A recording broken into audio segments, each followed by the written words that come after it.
ท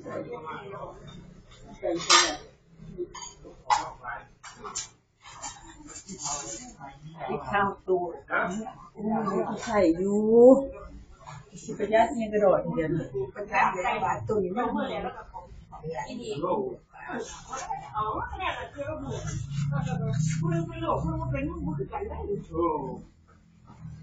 ยังไงเนี่ยหาเรื่องบอก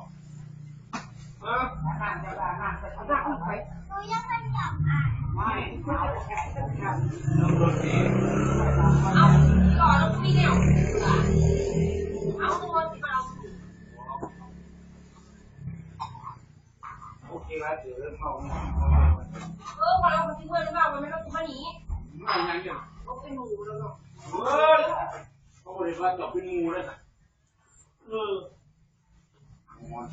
เนี่ยนั่งเดี๋ยวไปกินไปนั่งก็ไปพ่อจูแหละไปหลังไปหลังเดินมาไปหลังก็ไปไปไปหลังก็เดินไปหลังก็เดิน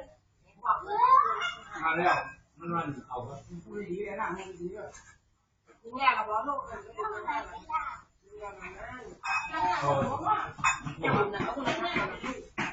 โอ้โหเรา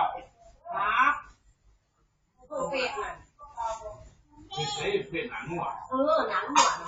โอ้ไปหมดหัวกระมังที่นั่งน้องกระมังที่ละนั่งจะจานมากน้องน้ำ